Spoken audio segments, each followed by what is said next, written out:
It would seem that politicians are most at home in mud. Well, that's a nice way of saying BS. And let's hope it's just metaphorical.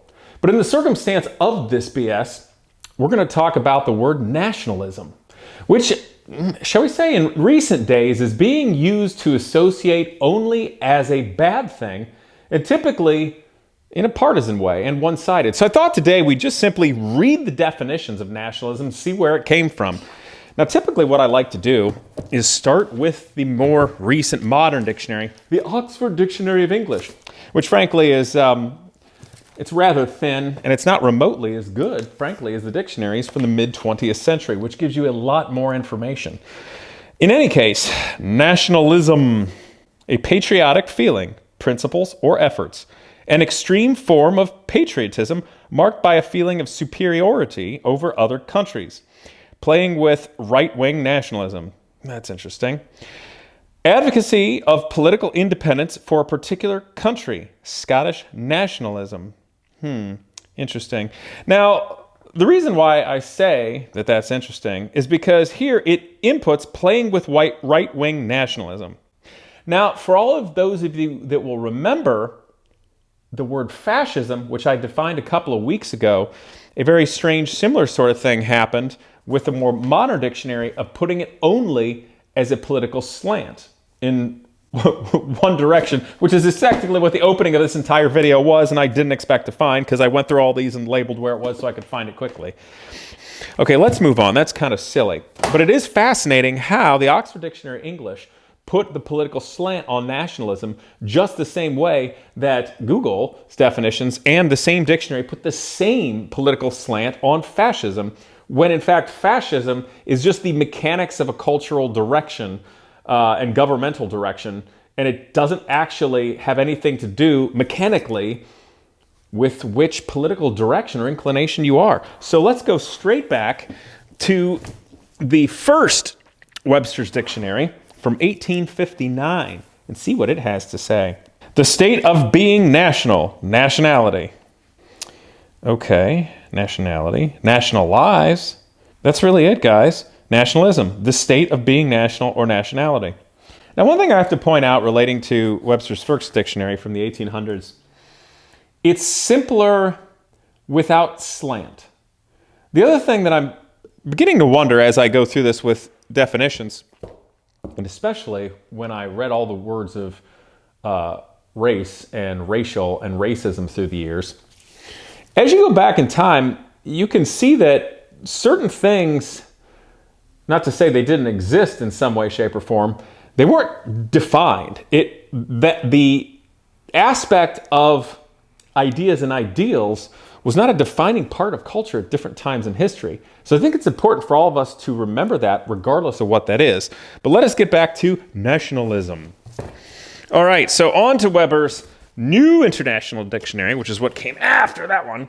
Now this is a lovely book from 1911, I believe, and tremendous information. But let's see what it has to say about nationalism. The doctrine that certain nations are elected to be saved. National character, or tendency to it, nationality. Devotion to or advocacy of national interests or national unity and independence, as of Ireland. A phase of socialism advocating the nationalizing of industries. It is essentially the same as collectivism. Wow, that is fascinating. An idiom, trait, or character particular to any nation. Wow. Well, that is really interesting. I want to read that one again here. A phase of socialism advocating the nationalizing of industries. It is essentially the same as collectivism. Wow. That's starting to hint at being quite a lot different from the New Oxford Dictionary, of course, being a right-wing thing. But in any case, the effective definition is the same, is that people are devoted and like their particular country and would prefer independence. All right. Let's go on to the next. Webster's New International Dictionary, second definition. This particular dictionary is from the mid-1950s, so right after World War II. They clearly have a lot to say and a lot of information, and after getting through World War II, there was a lot of profound things and cultural ideas to think about, and again, everything in World War II. So let's see what it has to say about nationalism. Naval vessels. Okay. See what a cool dictionary this is? They actually have naval vessels in here. Anyway, national character or the tendency to it, nationality. An idiom, trait, or character peculiar to any nation. Devotion to or advocacy of a national interest or national unity and independence, as nationalism of Ireland or China. Zealous adherence to one's own nation or to its principles and patriotism. A phase of socialism advocating the nationalizing of industries, essentially the same as collectivism. The doctrine that people of a certain nation or nations are God's chosen people. Interesting. Well, let's go on to the next one, the third New International Dictionary, before I comment. Because this is the last big dictionary in my little series here where we typically are able to get through all of the BS very quickly. I'm curious to see what it has to say, or if it will be essentially the same. Nope, it's smaller now. Loyalty and devotion to a nation. An attitude, feeling, or belief characterized by a sense of national consciousness. An exaltation of one nation above all others, and an emphasis on loyalty to and the promotion of the culture and interests as political independence of one nation as opposed to subordinate areas or other nations of supranational groups. Currently, it's 2024. And in the United States of America, the word nationalist is being used or nationalism, is being used in a pointed way and derogatory to anyone who is conservative or potentially right-wing. Also with the addition of white as a descriptor. It's very strange that it is being used in a derogatory fashion, because as I look at the definitions here, and let's just go right back, loyalty and devotion to a nation.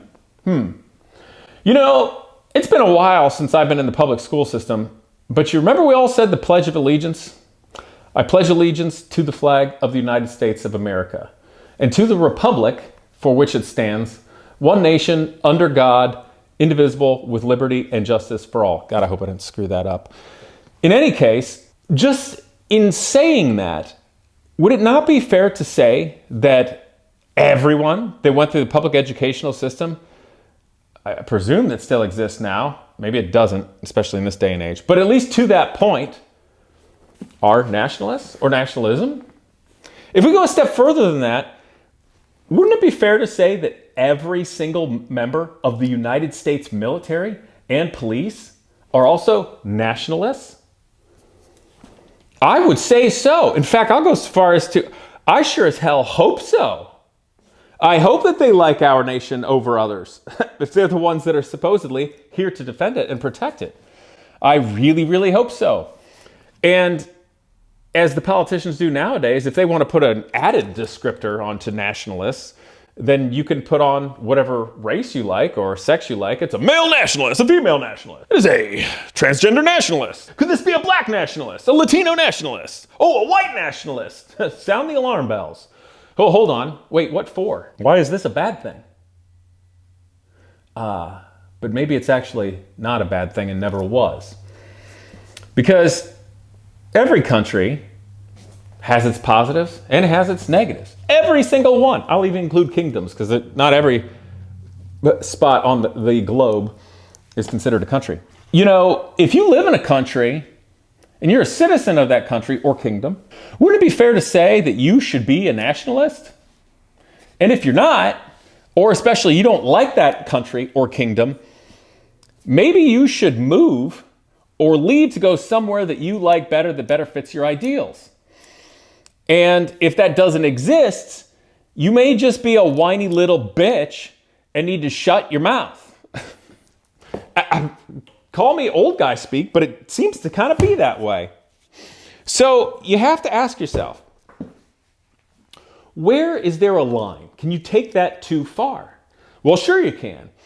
You know, if you like your country so much over others that you just want to indiscriminately attack and destroy other nations, well, that's not a great thing, but that's also how a lot of stuff has existed all through human history. So maybe we shouldn't just go attack other nations. So that's an interesting one, isn't it? And the reason I'm pausing at this right now is because I'm thinking of the political side currently that is using the word nationalists in reference to Americans as a negative thing. And what's strange is they're the ones that are pushing for more war. Wouldn't that mean, in a weird sort of way, they're the way over the line nationalist freaks? Fascinating, isn't it? What you learn when you just read the dictionary. But I would say maybe I'm wrong, but I don't think I am, because I just went through rather quickly. This is pretty easy, mind you. Oh, goodness gracious, what, 160 years? But why is it in this modern, postmodern, thinned out, dumbed down dictionary of Oxford that nationalism and fascism has been added to only be right wing? When both nationalism and fascism, whether you think either one of those are good or bad, but any idiot should know the answer to that, neither one of those are beholden to only being one political side or side of the aisle. So that's a question I want to find out, and I think we're going to learn on the golden shovel is, why is this, in my opinion, now garbage dictionaries compared to all these other ones politically slanted? In any case, so I have to ask you something. So many of my family have fought for the United States military in various branches and are currently part of the military since the 1800s. Another part of my family immigrated here from Europe in the late 1800s. And, I spent the last decade of my life helping people in an educational nonprofit and helping young people pick up the slack where the educational system in America kind of falls short and helps them get jobs. And that is just all kinds of different individuals. Some that were first-generation Americans, and some, to use an old phrase, were fresh off the boat or airplane in this day and age, as you might call it. I wouldn't do that if I didn't like the United States of America. Behind me is a car from 1931. It's a Buick. And I think American cars were great from back then. Got the flag on the wall back there. And I really love living here. I think it's the one place where anybody can have an opportunity to do something. To be honest, I don't know where the hell else I would go that would be better. To be honest, I think about it now and then. So I think it's fair to say that I love this country. Even with all the absurdities going on and even the things that give me ulcers. I do. And I'm also white, if you couldn't tell. So does that make me a white nationalist? Does that make me somebody that needs to be attacked and put down, even though I've been doing good for other people and in this nation and generally a caring person all through my life? Does that mean I'm bad? Well, it seems like there's a political side that would like you to believe that. I think they're full of shit. But what I'd like to know is how they infiltrated the modern dictionary. Just read history and you'll figure out a lot of things really quickly. In any case, see you guys next time.